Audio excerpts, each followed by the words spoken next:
away. We wanted men.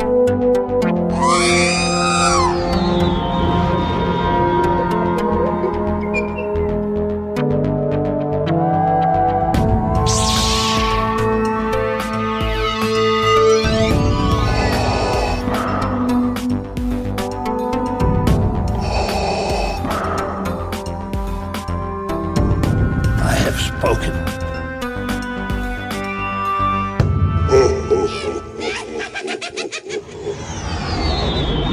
Everybody's crabby this morning. We're Yeah, I was up. go ahead. You how late No, were I you was up? just burning the midnight oil late last night, so Yeah, tired. I'm still trying to recover from New Orleans. I had too big of a piece of king cake this morning, and I think my tummy's upset. How was it? How was Chewbacca Fest? Chewbacca's was great. We were kind of upset because Thursday they announced that they didn't get enough police volunteers, so they had to shorten the parade route.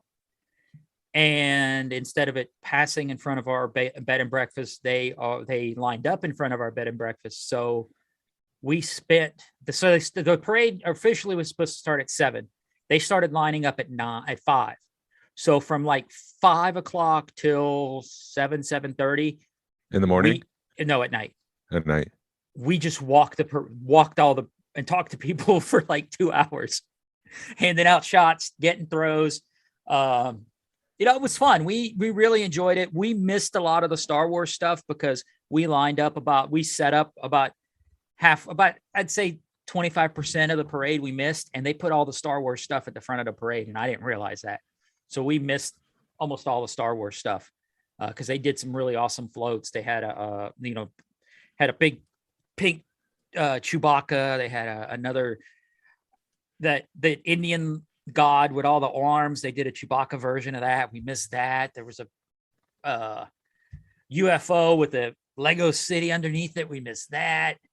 It's just you're looking through the pictures that everybody's posting. We're like, we missed all the cool stuff because we were back of the parade, but we got a ton of throws because we were lined up with, nobody else. We were standing with nobody else. And, if we went to the front of the parade, it was 5 or 6 deep. So I was like, I'm not standing over here. I'm going to go stand over here where there's not as many people. And it was cool. The people were cool. We were handing out shot bottles, little airplane bottles, and we were trading those for throws. And I had a sign, and people were just walking up to me, handing me a good throw, and like, give me a shot. The costumes were awesome. I dressed up as Marty McFly. So there was a Back to the Future club or crew that kind of got it. There was a few people that got it. But it was just a fun time where we actually got our trip booked for next year already because we were talking to the B&B, and she's like, well, it's January 28th next year is what they're telling us. I'm like, well, let's go ahead and book it so we can get the room we want and be in, ready to go. And yeah, we'll be going back. And don't go to New Orleans with 10 people. That was a pain in the butt. Now, if you go with 10 people, realize that not everybody's going to be together all the time. Because my mother-in-law, I know she doesn't listen, but it'll probably get back to her. She was trying to get everybody together, and nobody wanted to be together at certain times. And some people wanted to be, walking fast, and others walking slow. And it didn't work out very well. But it was still a good trip. We had fun. Hung out with my wife's couple of aunts. Or actually, she had 3 aunts and her mom. So there was four ladies and my wife. So that makes 5. So there's 5 couples there. And New Orleans is just a fun town. We picked up a few pieces of art. I picked up what was cool is there's a French market. Well, they call it the French market, which is like their market, street market or whatever. And there was a lady selling Star Wars art, had some Star Wars pieces, geek art. And I picked up a couple of pieces from her. I picked up a Boba Fett and an Ahsoka from her. And we start talking, and she's like, why are you guys in town? We're like, for Chewbacca's. Oh, wow, cool. I'm in Chewbacca's, so look for me. So we found her and took some pictures with her. And, she gave us a couple of her throws. And, you just talk. And we met a girl at the bar that found out she was a part of the Laserettes, which is the majorettes dressed as Princess Leia. So we got a bunch of awesome throws from her when we found her at the parade. So it's cool when it was, the whole trip, I don't think I've talked Star Wars to so many people in such a short amount of time, because we were Sunday night, we're sitting on the porch of the B&B, and I'm just talking Star Wars with everybody there. Because they're all geeks. They had one of the guys there had funny shirts every morning. The funniest one he had one that said it had the Mandalorian on it, and underneath it said "Make it so."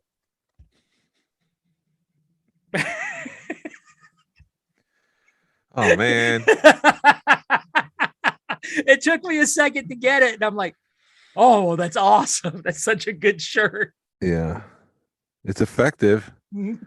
Made me tweak my eyes a little bit.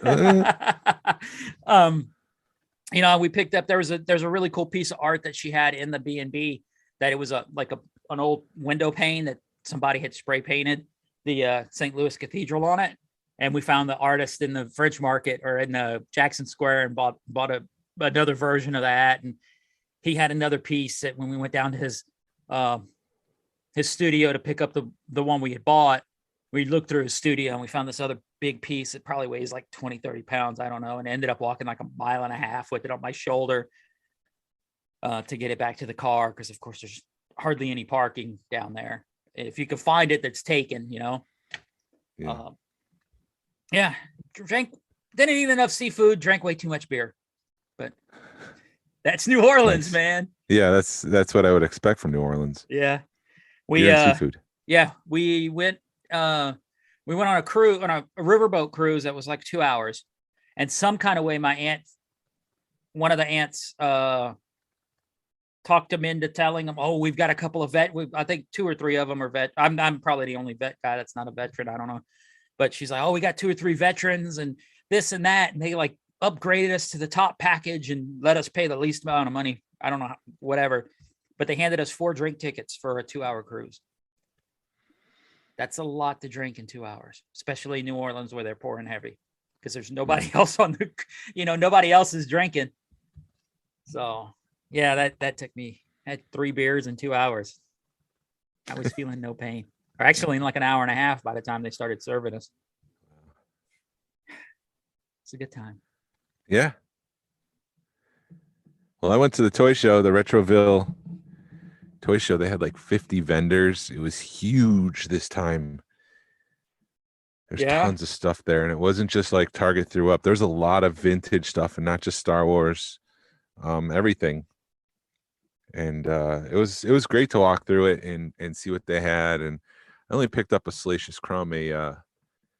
Atlanta Vintage Toys had a bunch of Salacious bag Salaciouses, I guess from that Overstock find a couple years ago. Mm-hmm. And they had some of that, so I picked that up. But I wasn't planning on buying anything. I also saw Adam Throne, and he had a bunch of skiff guards for the barge. Yeah. That he had out, but he didn't have them priced, so he was going to go back and look into it and get back to me. I haven't heard back from him yet. Maybe you need to get back to him. Maybe I will. Maybe I won't. Who knows? Hello there. But yeah, it was great. And then the next night, Monday night, Lucas came over. He was in town again. Oh, nice. Lucas Henkel. And he wanted to buy the Miggs Mayfield Black Series figure that I had. Uh-huh. And I'm like, oh yeah, sure, no problem. So he's coming over, and I pick out my 2 Miggs, and I look at them side by side to figure out which one's the best one, because he's an opener and I'm a in-box collector. So I was looking at the boxes, and then I realized the paint applications were different on both. One was, so Miggs is like in a grayish green, and one was more gray and the other one was more green. And the one that's more gray, he's got like mud on it, so the contrast between his armor and the mud was better than the greener one. So I'm like, oh my gosh. So like, is this a running change? Is this just a factory error, a variant? Like, what's going on? So I flip over the back and I start looking at the codes, because Hasbro stamps on the back of each figure a code, a 5-digit code. Here I'm looking at a Bodhi Rook, and on the back it says 13001. And so I start asking like Ryan. I start asking a couple of people, and they said, you got to talk to Anthony Pagano. So I also asked Lucas. He's like, I have no clue. So I asked Anthony what the codes on the back were, And so when you look at the codes real quick, it's a I guess we can all learn. The first number 1 is the year. So it's 2021. So that's what that first number is. The next 3 numbers is the day of the year that it was produced. So this is 300. So it's the 300th day of the year that this figure was produced. And then the next number is the shift. So first, second, third shift.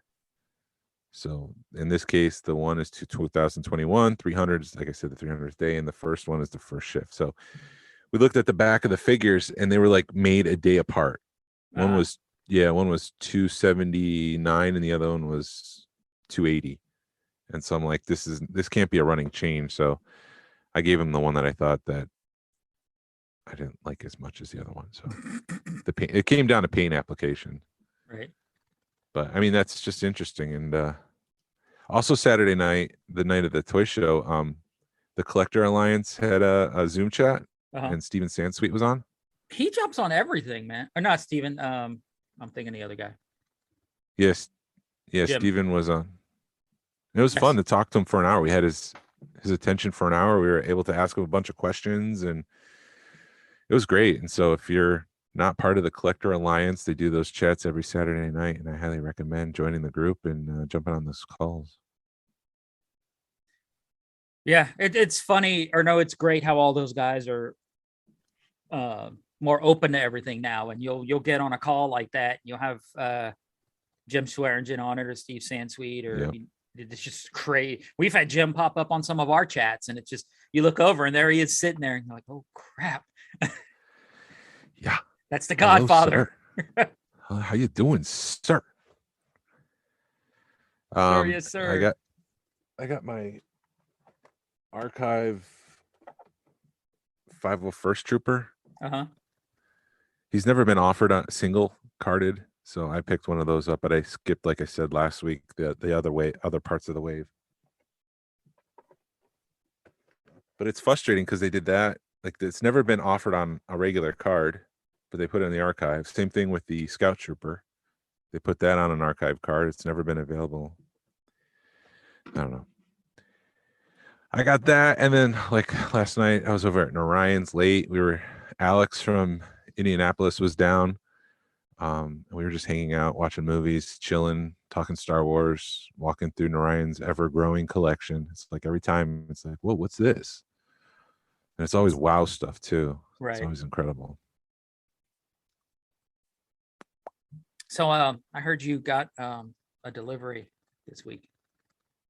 No. From China? Something big in a taped box? Oh, you didn't get your Razor Crest? Oh, no, that's on its way. Okay. So the day this airs, on the Tuesday, it should arrive. I'm working from home that day to sign for the package from FedEx, because you got to sign for it. Oh, right now it's in Mississippi. Okay, cool. I'm getting as of Saturday. Yeah, I'm supposed to be getting a package the day this comes out too. So yay. What? It's not Star Wars related. Oh, forget it. This is a Star Wars podcast. Save it for your other one. I'm getting a couple of Well, no, I was just curious because you were like, oh man, the box is taped. So I thought you might have already received yours. No, I did see Hasbro did an unboxing. They beat everybody because there's always that rush. I got the unboxing video. I'm the first one. Take a look. And so Hasbro actually beat everyone to it, and they took a knife and they had to cut open the box, which is, for the sail barge, they didn't do that. They did a pull tab. Yeah. And so it was like it's always open. You don't have to cut tape. And there's just something psychologically like cutting that tape. You're opening the box. I'm opening mine, by the way. I've seen comparison shots between the sail barge and the BFM, Big Millennium Falcon. Wow, I didn't realize that thing was that big. Yeah. It's the same size as a Millennium Falcon and just like a foot shorter than the sail barge. I debated buying two, one for resale, but then there was 26,000 sold. And I'm like, there's no way there's that many vintage collection collectors out there. Like, it seems like they bought too many and they're going to have to eat the cost. But now they're selling for $1,000. I guess the fear of missing out is very thick in the atmosphere. Yeah, I saw that guy post that for, and A there Deal was or a No dude, Deal. yeah, and he wanted $1,000 for it, and everybody was giving him crap. But then there was other people defending him, going, "If you can get it, get it.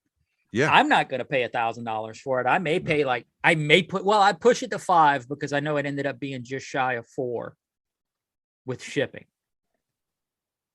But there's no way I'd pay more than 5. I No. would. I don't want it that bad. It's a cool looking ship, but I don't want it. Don't look like $1,000 to me. Yeah. Yeah. I also saw something. I think it was Bill Cable that said this, but I'm not sure. The term Grail piece is being used way too often now. Yeah.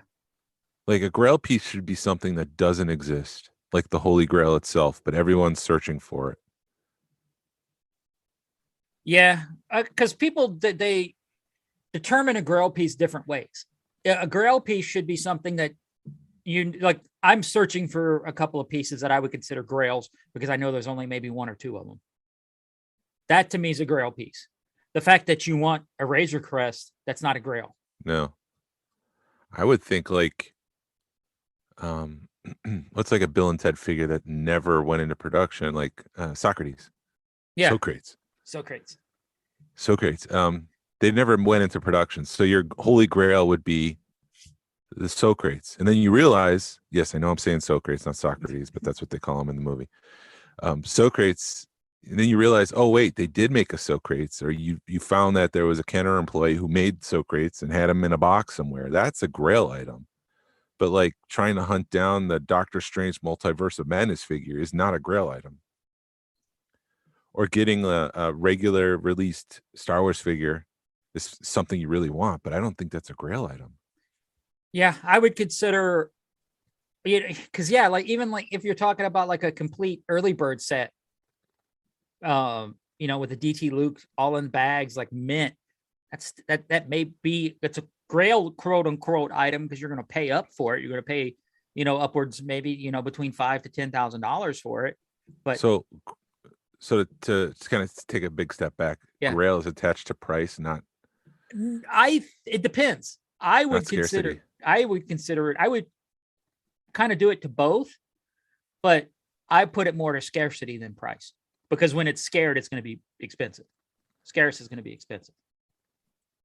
If I'm making sense. Yeah, but like using that early bird set, I've seen tons of those on Deal or No Deal and other places, and it's like I could get one if I had the money.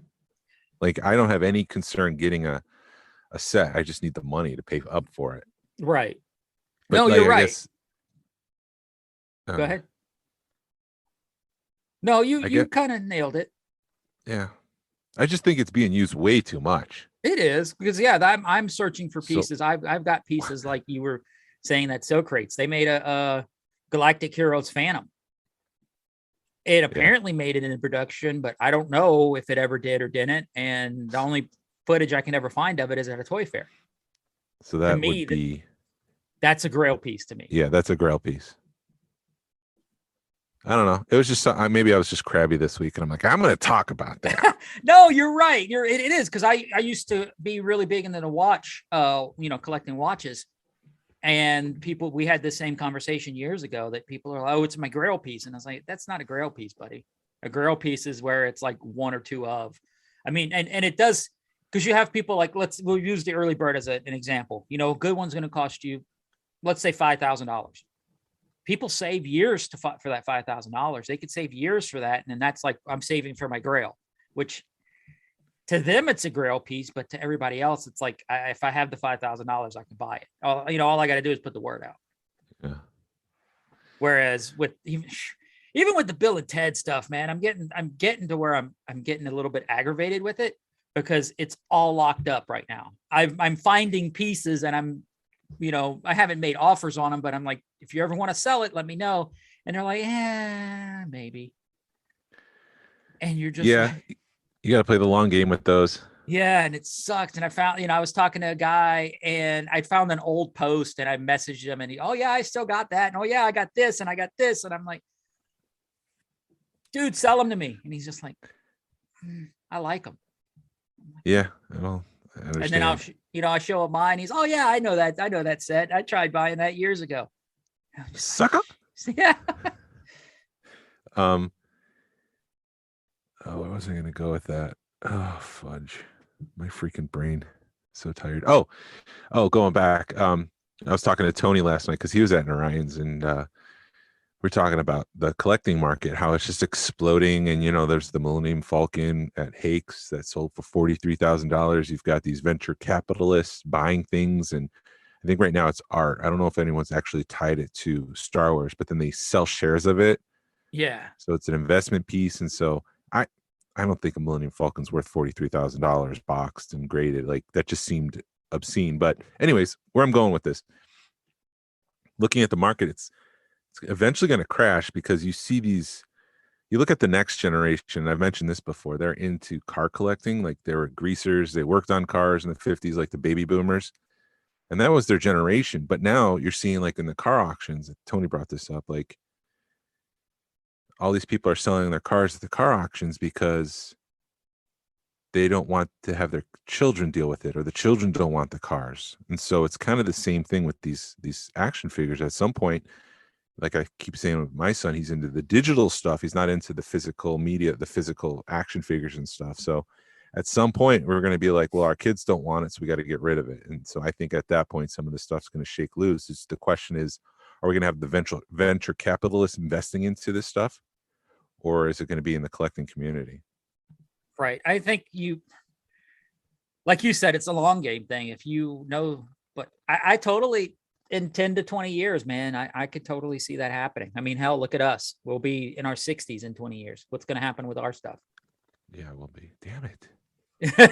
I had a major senior moment. I know this is not Star Wars, but I was eating at my dinner table and we had a air freshener sitting out, and it's been there for it's been there for about a year. It's just like, it's white. It's a white air freshener on a white bookcase. And I'm like, I got to remove that. So I take my plate, I go put it in the trash can. I go back to get the air freshener and it was gone. I'm like, what? I was just looking at this 2 seconds ago. And I go back to the trash can, and somehow I was so distracted that I picked it up and threw it out. And then I went back, forgetting that I just did that 3 seconds ago. And I'm like, oh my God, it's my first senior moment. What the hell? Well, get ready for many more, man. Oh, because getting old sucks. And I've only got a couple of years on you. Yeah. Well, my mom says you sound like you're younger than me. Really? Yeah. It's the voice, man. I will, like on the telephone, I always get, yes, ma'am. I'm not a ma'am, but I've had it. I think it's just because my voice is so high pitched. Maybe I need to start talking deeper. Be like, welcome to Smuggler's Galaxy podcast. Welcome to the. Start sounding like NPR. There's some news this week. Yeah. Should I go through it? Yes. So prices of Black Series have increased to $25, but that's Marvel Legends too. So I definitely need to be more selective now. No more repacks. Yeah. Only new figures. Obi-Wan Kenobi will be released on May 25th with a kick-ass poster with somebody pointed out, look, he's got Rey's lightsaber. In the poster, he's holding a lightsaber, and someone's like, look, he's got Rey's lightsaber. It's like, no, that's not Rey's lightsaber. That's Anakin's. That's where we'll be that day. Yeah. Hasbro did a live stream on Wednesday, and they announced a bunch of new figures. Quote, new.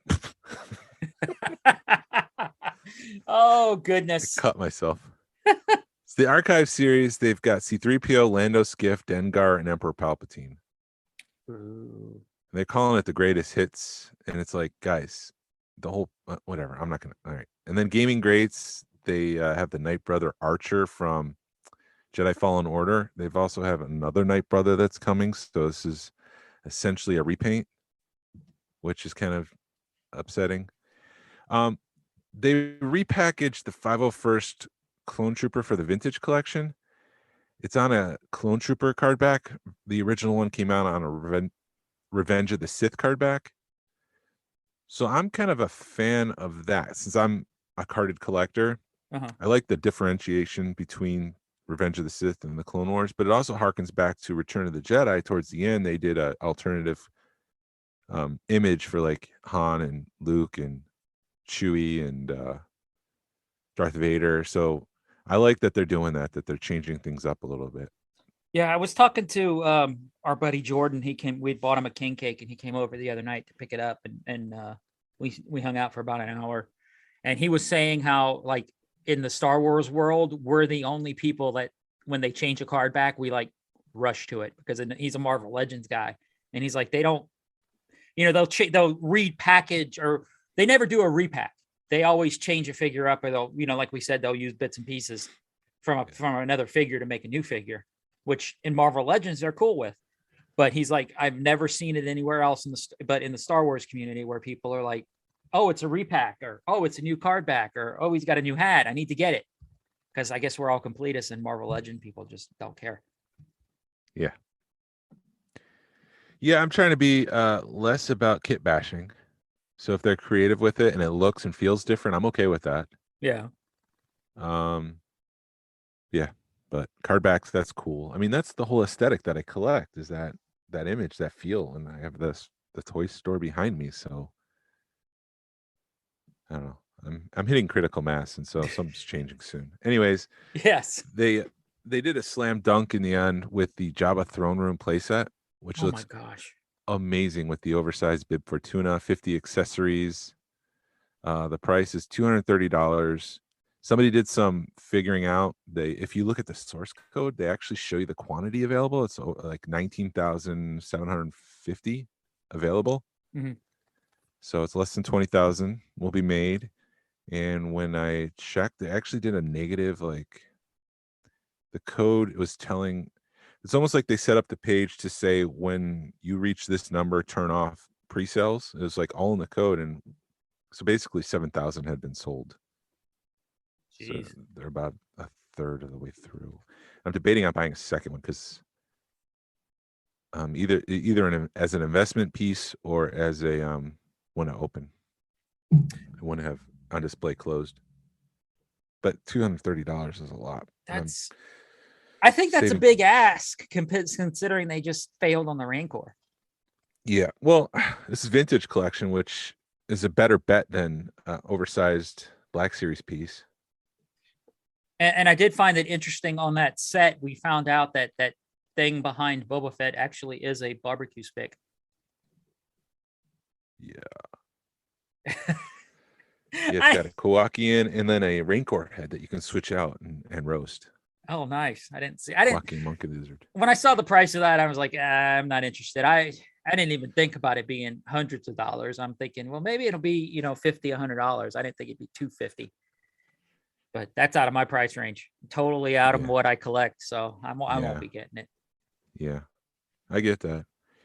But I'm getting it though. I get your point, but I'm also getting it from me. Have you already ordered it? Yeah, I pre-ordered one. Maybe I'll pre-order two, but for now I just have one to open. So it's like, do I want the second one to not open, or do I just whatever? I thought you were saving money for Celebration. Well, this one, they pre-charge. They charge you when they're available. So I wouldn't be charged until next year. Oh, okay. That's how pre-order works. That's how they do pre-order. Okay. I mean, you want to talk about complaints? They just did the orders for the new Black Series Wave with Omega and the client and Ahsoka, and those are just hitting target. And then they open up pre-order for the Dark Trooper, which doesn't come until next year. And it's like, guys, what are you doing? Right. It's supposed to be like a 2-month window. And so the current wave, you missed the mark. And then the future wave, you way overshot it. But whatever. I don't want to complain. I know people like it. I've been told. I'm sensitive to it. I'm like, I don't want to complain. I don't want to turn this into a complaining show, because there's other shows that I just can't stand because they complain. No. Other YouTube channels. And I just yeah. We're not going to sit there with our mouths open going, check out this toy. But anyway. It's not that. It's I see other channels complaining about Hasbro. And I'm like, I don't want to be that in the community. Yeah. Well, I mean, I think we can gripe and we can let our feelings be known, but we don't have to spend the whole episode on it. But yeah, I mean, the pre-orders where you're waiting a year, that sucks. I don't, because I'm looking at that Cobb Vanth and I haven't seen, it's not gonna be out till July. And then, Yeah. Like with the Target stuff, my Target for the Droids Boba Fett got canceled because there was a snafu in the Target sent it. I used my wife's red card to buy it. Target sent us new red cards, and then they're like, your red card's not good anymore. So then we switched it up, and then a day later we're getting a notification that the thing was canceled. I bitched about it last episode, but that's the thing that scares me about pre-orders is finish your thought. What happens when stuff changes and you don't have an opportunity to fix it? Yeah, like Walmart pre-orders, if your credit card expires, they don't have a way to update your information. You just lose out on the pre-order. So if something's coming in 2023, but your credit card expires in 2022, SOL, you're not getting it. Yeah. That just scares me. I don't want to do it. Plus I'm not a modern collector. I collect the stuff that I like, and I'm mad about the Boba Fett because I wanted that Boba Fett, but I know I can pick it up later. And the Cobb Vanth, that's a badass figure. I hope it, the little bit I'm seeing, and it just, you see people getting them from like Hong Kong and stuff already. And, they look awesome. What were we talking about before I was about to interrupt you and I said, finish your thought? I don't know. I lost my thought. There's another old man moment for you, Jason. Yeah, it sucks. Maybe collecting. Maybe I'll come back. We were talking about collecting and pre-orders. I don't know. It's gone. Maybe it was, I don't know. Maybe it was that Walmart thing. Anyways, they did a pipeline reveal again in a vintage collection, Anakin from episode 2 and a Death Watch trooper, the Mandalorian, Darth Maul looking guys, which just kind of supports my theory that they do design it in ZBrush, an action figure, probably in 6-inch, and then they'll scale it up and down and they'll make it for both lines. They'll do the design work once, maybe once and a half, and then make it for both. Yeah. In Black Series, for the archive stuff, Han Solo in The Force Awakens, Chewie from A New Hope, Grand Moff Tarkin, and Leia Bausch. Which I'm like, yeah, I'll take that Han Solo because I'm sure it's got the gray hair. And for me, that was a grail item. Because at some point they did make a change in the old version to the gray hair. And I've only seen one. It's Steve Evans has it. I don't know if they've made it out in the wild, if it was just a European thing. Like, I go to toy shows and when I see those Black Series for $5, I start pulling through and trying to find the Han Solo Force Awakens with the gray hair and the red box, and I haven't been able to find it. So I do need one of those to open up and put it with my Han Solo run, because that is a change to the figure. So I'll get that. Maybe one will pop up on Deal or No Deal. People are not aware of it because Anthony Pagano listed one on the. Did you freeze? No, I'm here. Do you Hello? see me? Hi, can you hear me? Yeah, Hey. Can you hear me? Yes, I can hear you. Where did I leave off? Anthony Borgano posted one.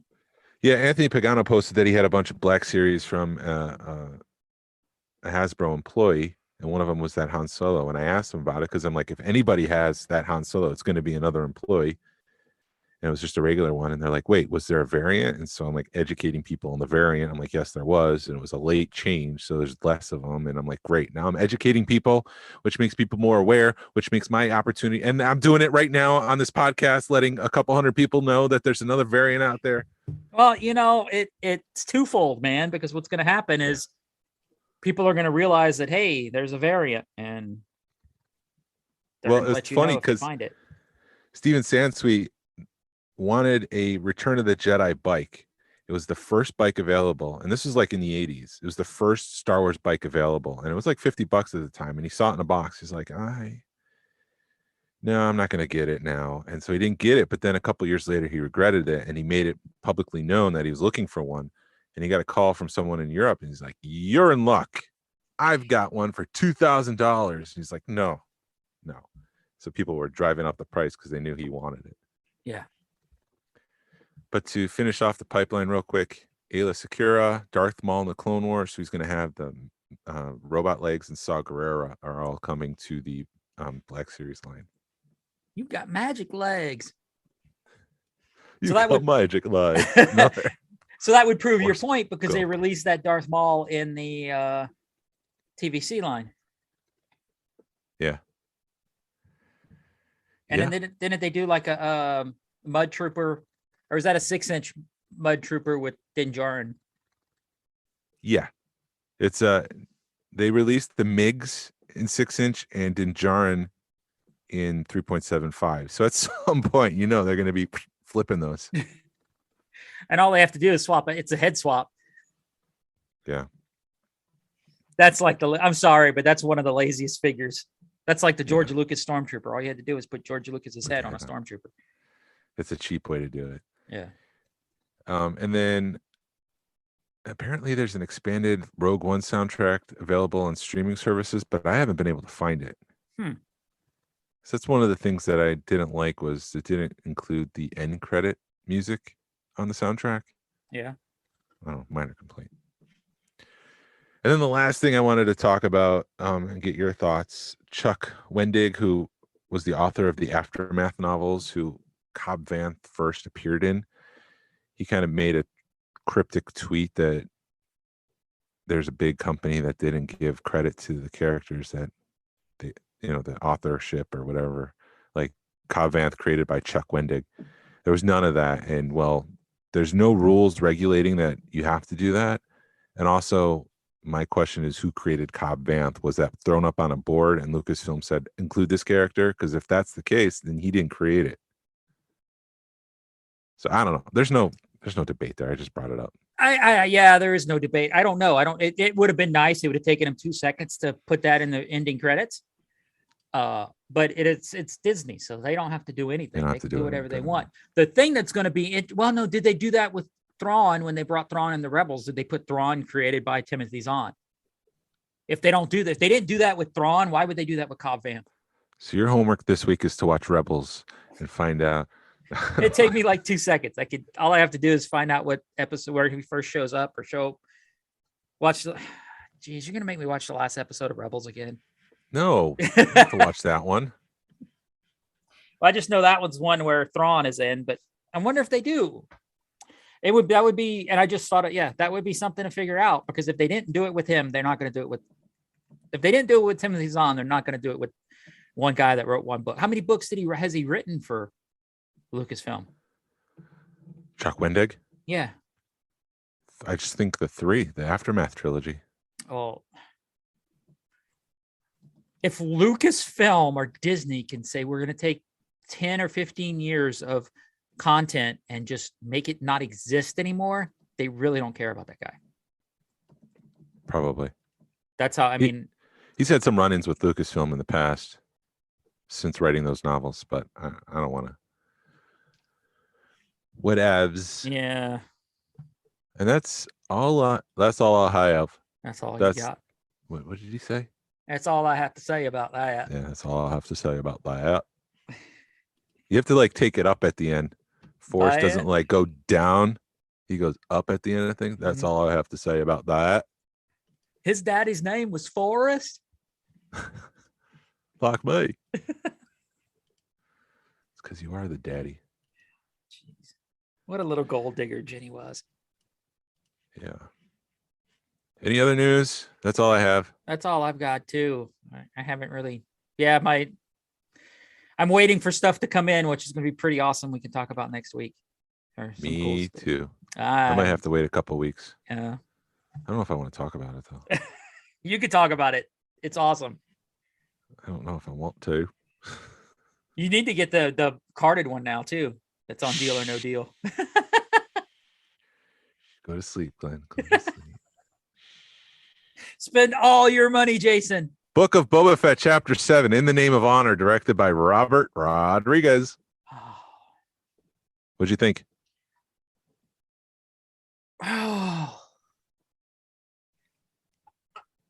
I need to rewatch that whole season from the attitude that it's Mandalorian 2.5, that it's not the Book of Boba Fett.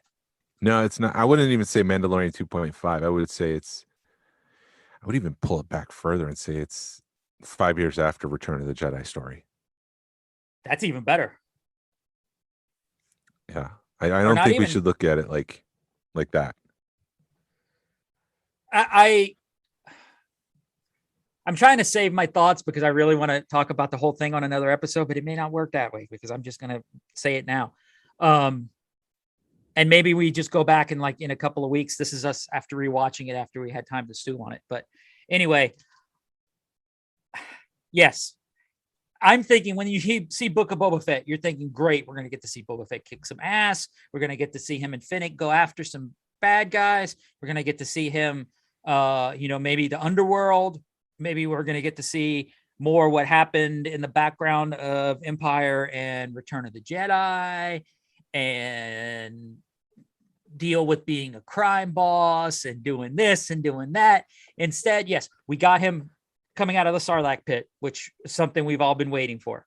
Yeah. We got to see him. What else? That's really it. That's pretty much all there is to say about that. That's all we got was him coming out the Sarlacc pit. We did get, we got the Tusken Raiders story, which was cool because it advanced the Tusken Raiders. But did we really need that? We kind of did. We kind of didn't. I don't know.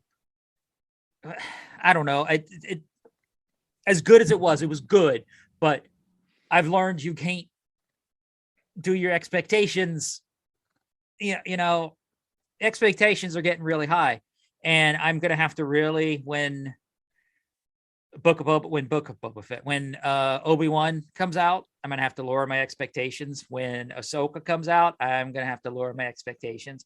But I know what Ahsoka is going to be, or I'm hoping I know what Ahsoka is going to be. When Andor comes out, nobody's got anything. Go ahead. No, I think you should expect the same from Book of Boba Fett and Ahsoka. Apply what you've learned and what you felt to your expectations to Ahsoka. And I think that's what they're going to do. I think they were laying the groundwork in Book of Boba Fett as to what we're going to expect from from everything that Dave Filoni and Jon Favreau do from here on out, or from any Disney Plus Star Wars series. So that means they're going to have people come out from nowhere and they're going to throw you for loops. And they're going to be like, well, why all of a sudden is Mandalorian in Ahsoka? That doesn't make sense. It doesn't matter because they already proved it in Bad Batch that they're going to pull somebody. They pulled Hera from Rebels and it was an episode of her. So just be ready for that kind of stuff. And if they do it right, I'm excited about it. But there again, your brain's going to have to work differently. Don't think it's going to be all, Boba Fett and then get mad when somebody shows up from another series. But the more I think about the Ahsoka and the more it's going to piss you off to do a multiverse, I think it may only be in the Ahsoka show, but when you look at the Ahsoka logo, what's behind it? The World Between Worlds. So I have a feeling that there's going to be some really effed up stuff. And maybe she uses that to find Thrawn in the end. I don't know. It's going to be there. We don't know what capacity it's going to be there, but the World Between Worlds is going to be in the Ahsoka show just by looking at the logo. Filoni likes that mystic stuff, so yeah, I think it's probably, dude. Well, shoot, you don't want it. Loki was kind of done pretty well. Was Loki? I mean, you're more in the MCU than I am. Was that a multiverse show, Loki, or was it just time traveling? It kind of kicked off the multiverse show. Okay. Because the whole thing was, how do we do this in 30 seconds? The elevator pitch. Yeah. So the multiverse exists, but there's the Time Variant Authority, the Marriott downtown, right? That controls it to make sure there's only one timeline. So they go out and they snip other timelines. Except in the end, Loki was Loki. He creates chaos wherever he goes, and he unleashes the multiverse. And so any possibilities happening, which is how you can get things like redacted. Because it's not 9 months later yet. Right. And that's how you get Doctor Strange in the Multiverse of Madness, because the TVA is not there to clip times things, or timelines. Anyways. I think we're going to get something like that in the Ahsoka show. The more I think about it, but I may be totally off base, but I don't know. And we just need to be prepared for the Ahsoka show to be a total mind F. And that's where my mind is going after seeing Book of Boba Fett. Well, let's go through this episode real quick. Let's do it. So, I want to do a skim, but I've got pretty in depth. Anyways, we open on the devastation of the sanctuary, kind of picking up where we left off, and Mando and Boba are there. Mando shows up and he tells him that he's got Cobb's people to help out as soldiers, unaware that Cad Bane has actually changed that plan and he's not available anymore, so to speak. And Boba decides to stop the spice trade because that's what people want. And he makes a decision in the sanctuary. If that's what the people want, that's what I'm going to do. I'm going to clean up this town and we're not going to trade spice. And Fennec's kind of pushing back and like, that's a source of income. And he's like, it's not good for us. So they do that. And then they decide to make their stand in the sanctuary because it would look bad if Boba goes back to his palace and he's not there with the people. So he says, I'm going to do that. Could we say the mods are the new Cara Dunes in the Star Wars universe? Why? What did they say? No, just they're awesome acting. Yeah. It's not as bad, I guess, in my eyes. I don't think what's her face is able to act. Oh yeah, Ronda Rousey. No, not Ronda Rousey, but whatever her name is, I can't even remember. Gina Guerrero, right? Guerrero. Then we cut to Cad Bane paying a visit to the Pikes, and the mayor is hanging out. Mayor McCheese is hanging out with the Pikes. He's basically, I didn't sign up for this. This is too much destruction. I didn't think my city was going to blow up. Blah blah blah blah blah. The Pikes tell the mayor that they've killed the Tuskens and framed the speeder bike gang, and that kind of perks Cad's eyebrows, and he's like, I got a plan and to draw Boba out, so I'm going to go do that. Then we cut to the X-Wing flying in and it lands at Peli's landing pad. And I thought this was funny because there's a quick moment where she's like running up to the X-Wing because of illegal activities. They're basically like the law enforcement of the galaxy now. I guess that's what they're basically, cops. And she's telling all her droids, cover that up, cover this up. And there's one droid that throws a blanket on top of some containers. And as he does, like some wind from the X-Wing takes the blanket off of it. And he's got nothing to do. He can't cover it up anymore. So he kind of just like leans on it and puts one hand on his hip and he's just kind of chilling, like nothing here, nothing to see here. I didn't do anything. It was just a small moment. And it's like, it's very, very tough to see because it's almost out of frame. But for whatever reason, I picked up on it. And I thought it was hilarious. That was probably one of the best. She's the whole scenes with her, they're over the top and hilarious. And yeah.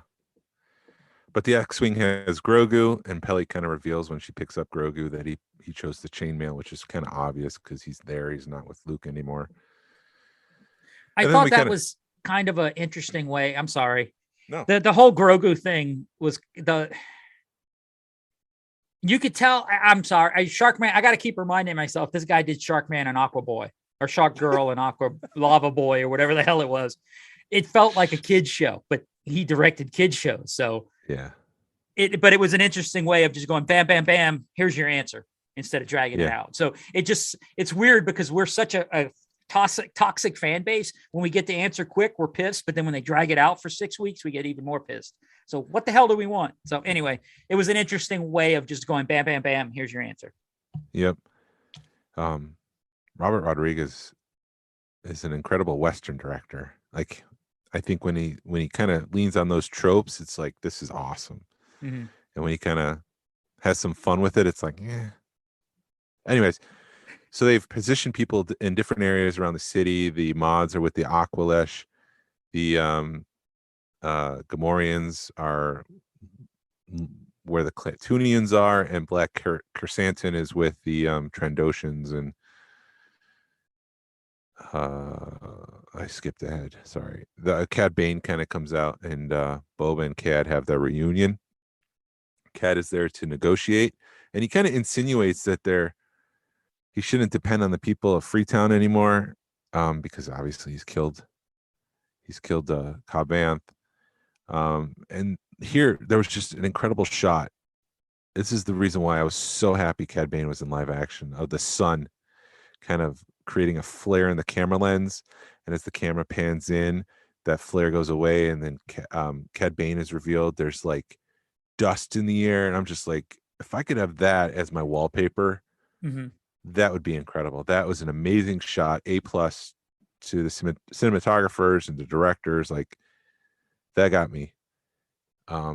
And Cad tells Boba to let the spice move, and Boba says no. And Cad tries to provoke Boba by telling him that the Pikes killed the Tuskens. He's doing everything he can to make Boba reach for the gun and shoot him, so Cad could be faster. But Fennec kind of comes up and says, "Not now. Do it on your own terms." And everything kind of calms down.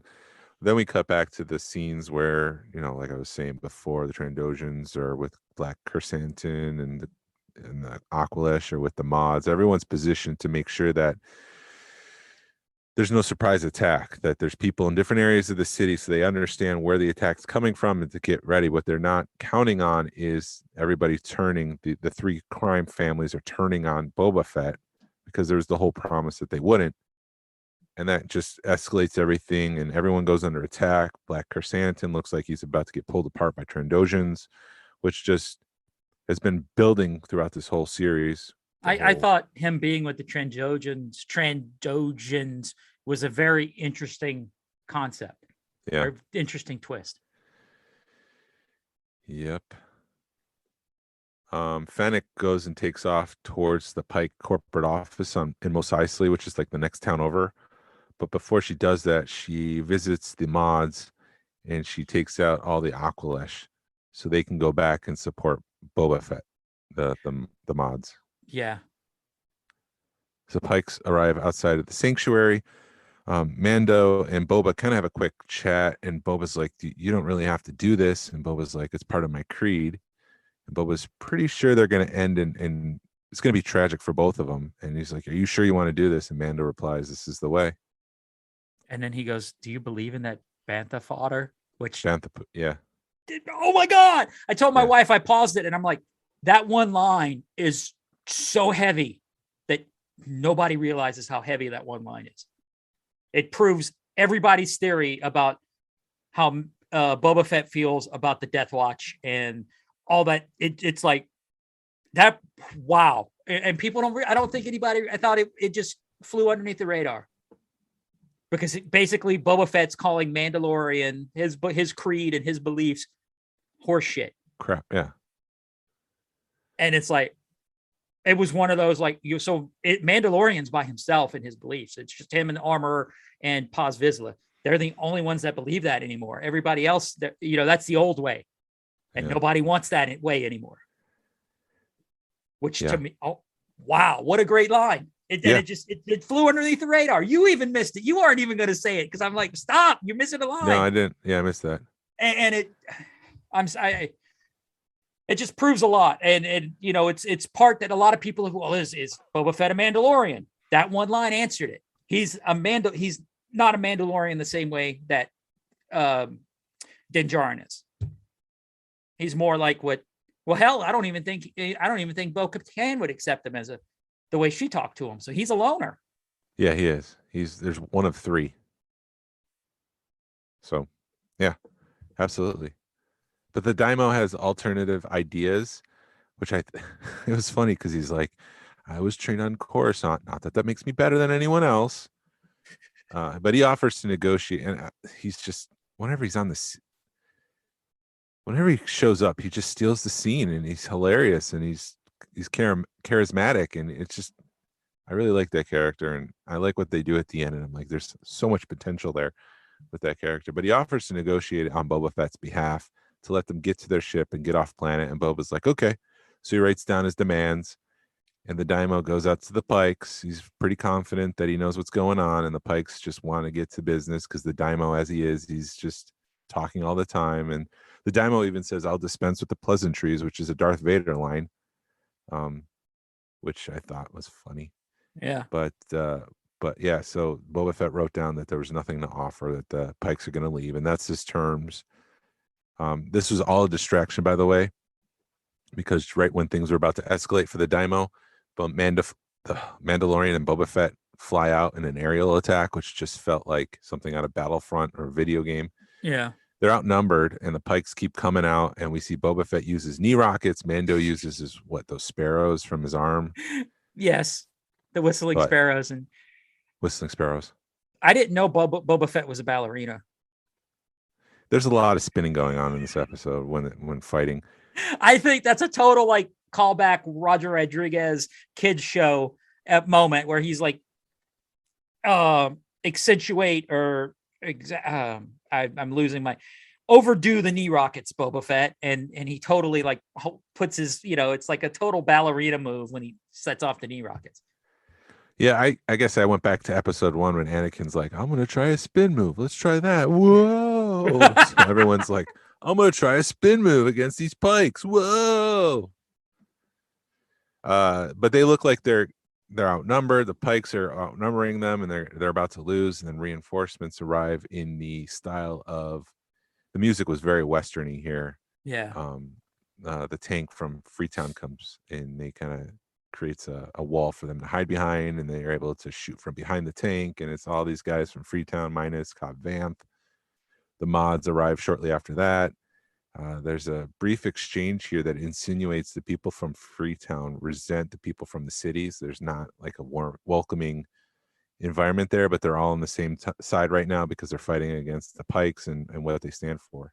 I'm going to bring something back a little bit because we didn't mention this either. When the dino comes out, they call him Tailhead. Yes. They call him Tailhead, and he's like, and he plays it off so expertly. He's like, I've never heard that before. And he's obviously saying, that's an old one, guy. You don't have to use that one. Yeah. But yeah, they call them sand rats or something. Back to what city rats or something like that. Yeah, city rats and then something else. But yeah. But Black K then comes out from an alleyway. He's got pikes all over him. He throws one. There's another one. Black K's hair is all disheveled, and it looks like he's been through hell. He does take one pike and he throws it, and as the pike's in midair, he takes his giant blaster and blasts him, sending him back even further. I'm like, that's a badass move. That was awesome. And some of the rocket fighting, the way that they're using their jetpacks, I love the way that they're using their jet, because like Bo-Katan, or in with the other Mandalorian, not Bo-Katan, but they're using their jetpacks to take advantage of people or to get like a kick in, or they're not just using them to fly away. They're using them as weapon, ways to get around. And, because Boba Fett like slides and hits his jetpack and flies around somebody on his knees. And, it just, the jetpack fighting in this is pretty awesome. Yeah. I agree. Where was I? Big K. Yeah, Black so K. the Pikes retreat because something else is coming. They're Scorpion droids. They're massive. They're about the size of a house. They look like the Destroyer droids. That's not what they're actually called, though, in Episode 1. They call them droidicas or something like that. Mm-hmm. But they're Destroyer droids on steroids. These things are massive. They're like freaking Megatrons. And they have the shields around them, the spherical shields, which kind of protects them from blasters and rockets, and because they try everything and nothing works. I also like that they have a red eye like Hal from 2001 Space Odyssey. They've got the camera lens with like a single red bulb behind it, and it's just like, it really provokes the idea that these things are evil for the sake of being evil, or I don't know, it's just something very chilling about it. Maybe because it is a nod to 2001. Anyways, they use the crews kind of split up, and they go separate ways to kind of separate the two droids. Nothing seems to pierce the armor. Mando tries using his flamethrower because he just figures that's less speed than a blaster fire. He uses the Darksaber. Nothing is working. Boba says, we need reinforcements, and Mando's like, you got no one else. And Boba Fett takes off in the sky. Mando makes a run for himself. Black K waits for one of the droids to pass, and then he uses his blaster. And it's just like the video games, which I loved, because in the video games, when you see those shields, you just blast it 8 or 10 times and the shields will come down because you've weakened it. And that's kind of what he does. He blasts the shield until it gets to a weak point, and then he's able to put his hand through, and you think he's about to like get in there and do some damage until the droid lifts its leg and he just kind of kicks Black K back. And the mods come out to save him. And I wasn't going to mention this because it's so cheesy, but he does another spin move. It's like, that's not necessary. It wasn't, but you I don't know. I think that's a Roger Rodriguez. Let's direct this for kids, or Because you got to realize, remember, what is Star Wars? A kids movie. Yeah. Mando is still being chased by one of these droids. Peli comes into view with a droid that's pulling a rickshaw. Mando jumps on the back and they take off to speed out of the way of the Scorpion droid. Meanwhile, the other group who's being pursued by the other droid, they fall back. The head mod says, if we go back any further, we're going to be cornered. So we have to make a stand here. So that's where they end up in that, I don't know, it's a gated courtyard, I guess. Yeah, it's a courtyard is the best way to describe it. Yeah. They decide that they're going to go up high. Two of them are going to go up high and snipe some of the pikes out. Peli shows Mando that Grogu's there. So there's a brief moment of reunion. And Mando's very happy until the Scorpion droid. I don't know why, but my eyes watered a little bit when Did it? that happened. Yeah. When Grogu like jumped in his arms. Yeah. The reunion's short-lived though, because the droid blows up, the Scorpion droid blows up the rickshaw. We hear a scream from somewhere else. We're not sure what it is. We see the spine of a monster. We hear it stomping through the city. This seems so much like King Kong to me, and God. It hit like King Kong's one of my favorite classic movies, and it hit all the right notes. You see his hands coming, the Rancor's hands coming over the top of some of the houses, and he appears. He's on top of the houses, and he's like looming over the city. And Boba Fett, they reveal Boba Fett's riding on the back. It was pretty cool. And the Rancor jumps down. He's knocking the droid over. He's smashing it. He's weakening the shields to the point where Mando's able to get in, use the Darksaber, cut off one of the arms. He tries to slam the Darksaber into like the brains of the droid, and it doesn't really work. When Mando, right before the Mandalorian cuts off the arm, the droid is able to shoot the Rancor and kind of hit its abdomen, knocking the Rancor back and disabling it for a minute. So it did feel like for a moment the Mandalorian was in trouble until Grogu comes out and he pulls one of the hinges from the legs of the droid and kind of weakens it even further. So that gave Mandalorian time to run away. And this was an awesome line. The Rancor comes out with Boba Fett on the back of it, and the Rancor's got the droid in his hands, and Boba Fett tells him to do it. And the Rancor just rips it in two and destroys it, which is obviously a callback to episode 3. Right. We cut back to the other group. The Rancor blows through a wall. He just smashes through it. Rubble goes everywhere. He smashes into the droid, sending it back into a building and collapsing it. But the droid is able to blast through the rubble and jump out. It doesn't have its shield on. So the Rancor is able to grab the guns, and it looks like he's about to pull it apart again, but this droid is a little bit smarter. He uses its sharp legs, to slice and try to pierce into the Rancor, which sends it back. I really like the push and pull, because you see the Rancor and you just assume this thing is going to come out and destroy these droids, and that's not the case at all. Right. I've had a lot of people have questioned, why didn't he just grab the Slave One? And if you think about it, the only thing that was going to get through those shields was fist. And if you look at when he's beating the shield, sometimes you could see that it's pushing down on the droid. And there's no way Slave One would have been able to do that with the blasters. And yeah, absolutely. That's him riding a the Rancor. whole episode. Right. And him riding the Rancor was pretty damn badass. Yeah. Which brings up the point, why didn't Hasbro just wait a couple months? Which brings up the point, why didn't Lucasfilm tell Hasbro to wait a couple months? That there's a disconnect there. Either they didn't know that they were even how hard would it have been if they would have said, okay, we're doing the Rancor and we're going to do this. And how hard would it have been for somebody at Lucasfilm to pick up Kathleen Kennedy to tell one of her, slackies, call that MFer and tell them to wait 2 months. And all they would have had to done was go, we're going to hold it off for 2 months. There's something going on, or come up with some stupid excuse, and nobody would have known until they released this Boba Fett, and that thing would have funded like that. Yep. Which I'm kind of surprised they're not coming back with it or doing something or retooling that, because they spent a lot of money on that, especially with this coming up. That they're not. I wouldn't be surprised if in the next month or so they're going to bring that back up. I would be surprised if they did. Yeah, because it failed.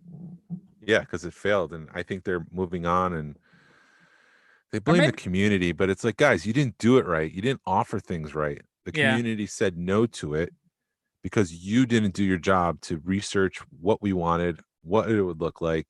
You just assume that you can throw anything you want in a Star Wars label and people will buy it. yeah. Anyways, Maybe I'm wrong. Well, they probably won't. I don't know. the Rancor pulls off one of the guns, the droid, and he pokes the eye out with his nail. He rips the other blaster off and stabs the droid. So that droid is dead. Droid is dead. From here, the Pikes are on the run. Peli meets the Daimo. He calls him pretty. She calls him Pretty Face, which is like, I want to see a show with those two going through the galaxy and my making their God. way. That would be hilarious. Those two are going to be a couple here soon. Yeah, that'd be great.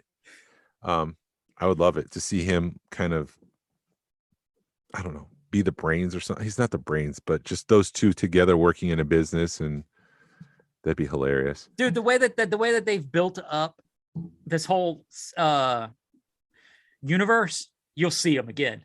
Yeah, of course. Of course. If he doesn't show up, I would be completely disappointed. The Rancor is destroying a lot of the Pikes. He's hungry. He eats one. We also get the Wilhelm scream, which I thought was retired from Star Wars because it's been overused. Do you know what that is? It's that. Wah! Oh, it's been used. It was used in a Western. Somebody liked it. It turned into an inside joke, and it's used in all of our favorite movies from the 80s and the 90s. It was used in the prequels, but I thought they retired it just because it was so overused, and Lucasfilm said, we're not using this anymore. But they did sneak it in. So one of the Pikes does the Wilhelm scream there. And that's when Cad Bane comes out using the flamethrower to scare the Rancor and subduing it.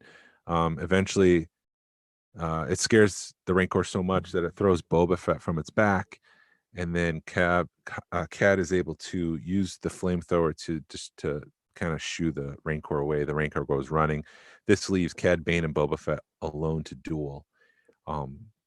This was an incredible thing because Cad Bane says he doesn't understand what Boba Fett's angle in all of this is. I mean, he's a bounty hunter. He should be looking for bounties. So what the hell are you doing here, Boba Fett? And Boba Fett tells Cad this is his city and he won't abandon the people of it. Cad Bane tries to provoke Boba Fett with the mention of the Tuskens again, and Boba Fett replies that he's not a little boy anymore, and Cad Bane is an old man, which goes back to the Clone Wars, and it also talks to how much that Boba Fett has learned and how little Cad Bane has learned. The only thing that has changed for Cad Bane is now he's just an older person. That whole interchange was awesome. I want to see that 20 years ago. I want to see what leads up to that because yeah, that was just and knowing that there's a deleted scene from Clone Wars. I've never taken the time to watch the scene, but knowing that there's a deleted scene between those two 20, 30 years ago, it was wow. And knowing that they had run-ins in the Clone Wars, And Cad Bane is the one that gave him the dented helmet. Yeah. Like it's his blaster that dented the helmet. But in the end, Cad Bane is faster. He knocks Boba Fett back, hitting him first in the armor.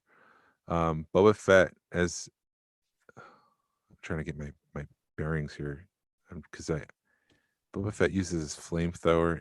He calls it his city again, but Cad Bane ducks and rolls and blasts Boba Fett. Oh, that's right, because he knocks Boba Fett down. Boba Fett uses his flamethrower, but Cad Bane flips over and he's able to get out of the way. And then he runs up onto Boba Fett. And like you were saying, I love the sense of history here. You don't need to see the Clone Wars to understand that these two have a long history together.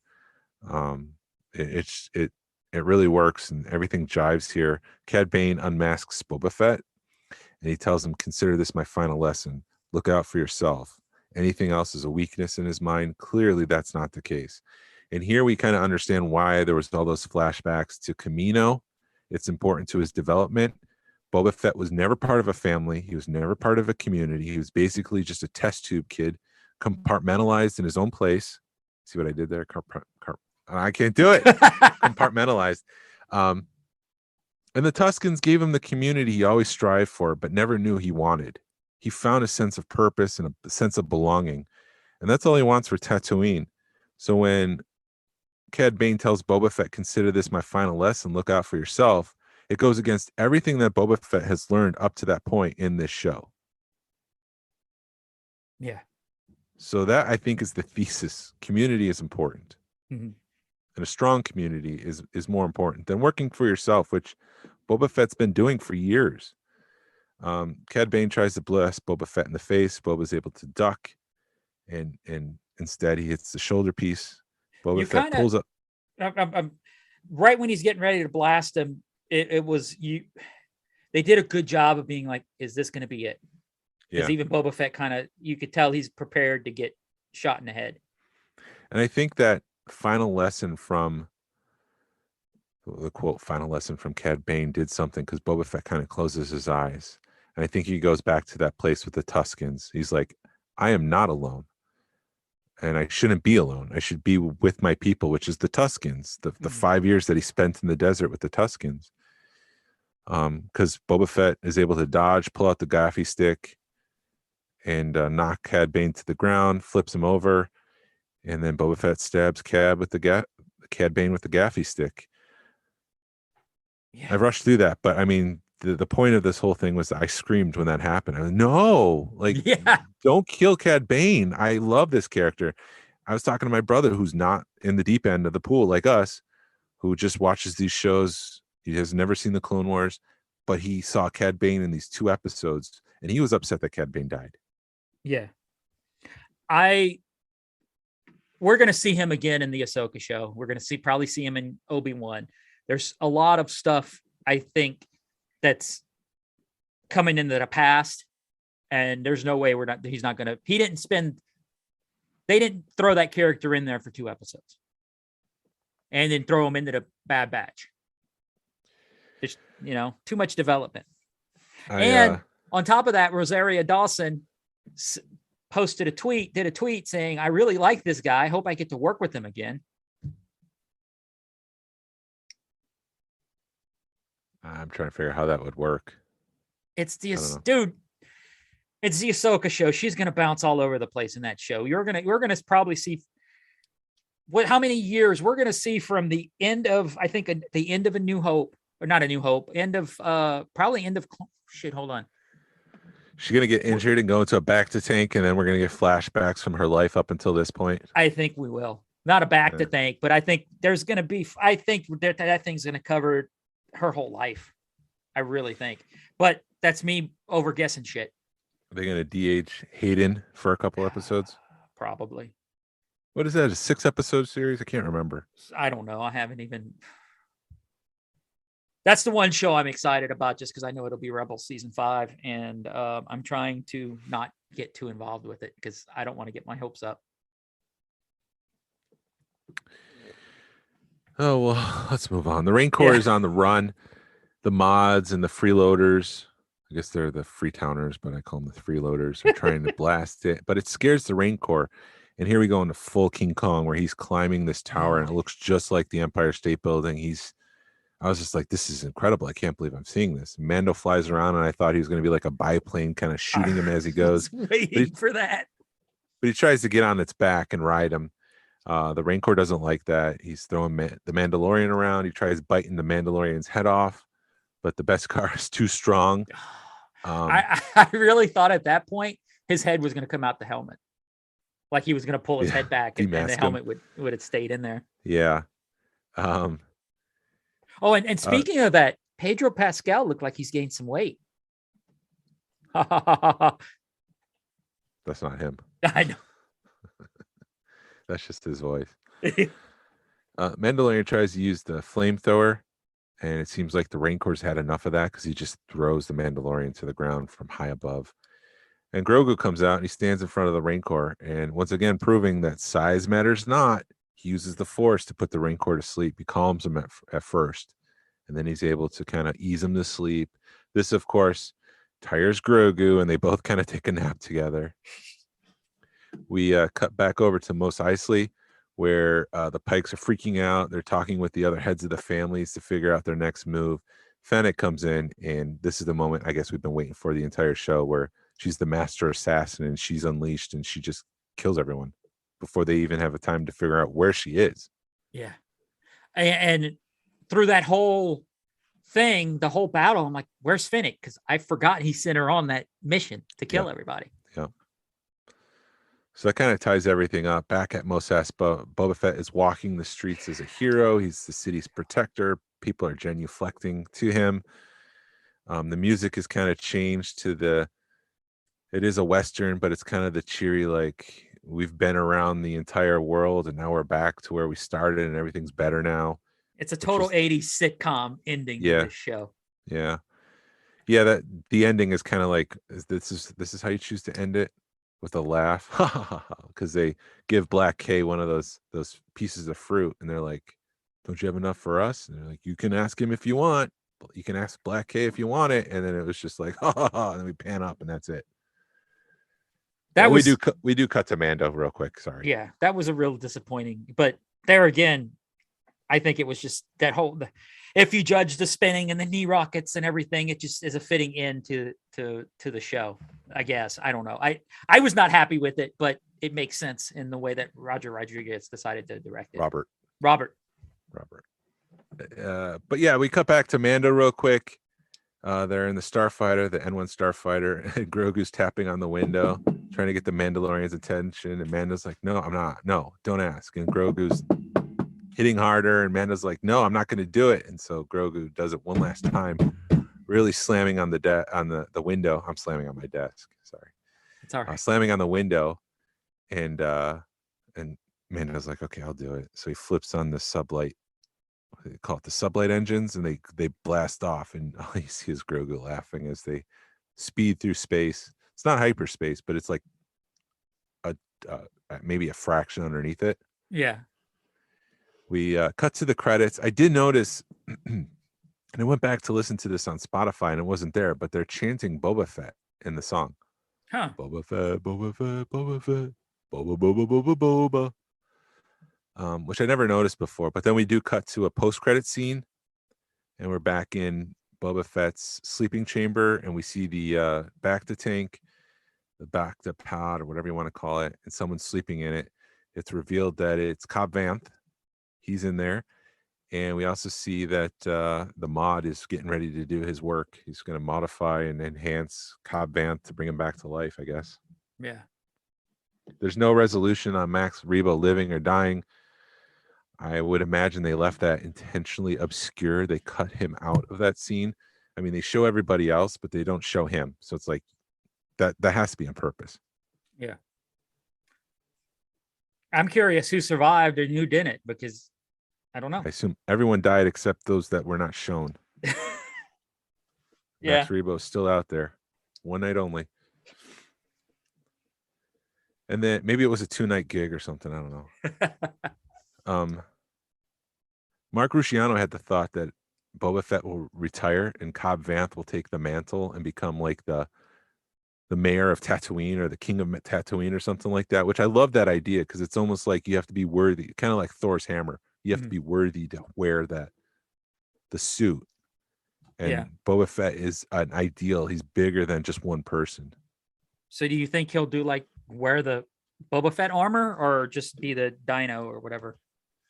Yeah, maybe Boba Fett decides that he doesn't want to do this anymore, and he gives the armor to somebody else to take over. I don't know. I didn't think of it that far, but that's an idea, because you already have Cobb Vanth, claiming that armor at one point. Yep. I like this episode. I thought it made everything that came before it better, and I think when you approach it as 5 years after Return of the Jedi, instead of the Boba Fett show, instead of the Mandalorian, I think we'll have more enjoyment, and our expectations will be, I don't want to say lowered, but properly aligned. Yes. That's why I want to rewatch it here and let everything stew for a little bit, and then I want to rewatch it, and then we can revisit it, because we were expecting 90% Boba Fett, and we got half Boba Fett.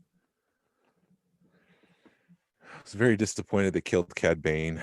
I love seeing him in live action. I think we were expecting the Bounty Hunter show. Yep. And that's not what we got. We got the development of Boba Fett into somebody who has a sense of community and family, which he didn't have. So they developed the character in a positive light. Yeah, I think you saw an older Boba Fett in this show, and you saw him in his twilight, preparing to retire or trying to make better himself. Yeah. I think I'm an odd one, and I've kind of mentioned this before, but I do like the finality of characters. I do like to see them develop, and I've lived with these characters for 40 years. I do like seeing their birth. I do like seeing them be a hero, and I do like to see them see their end. It's like seeing their complete life of my friend. And so I do enjoy seeing, like, as much as I like knowing that Cad Bane has died, he's been a fan favorite. He went up against Anakin Skywalker and Obi-Wan and lived to tell the tale. Yeah. You know, it's just, I enjoy that aspect. At the same time, it's kind of troubling. So we got an endorsement this week, Glenn. Yeah? What is it? Who is it? You are listening to the Smuggler's Galaxy podcast, my favorite podcast to listen to on long flights across the galaxy. It's C-3PO. He endorses our show. And for legal reasons, we have to say that C-3PO doesn't really endorse our show, that this is just for entertainment, but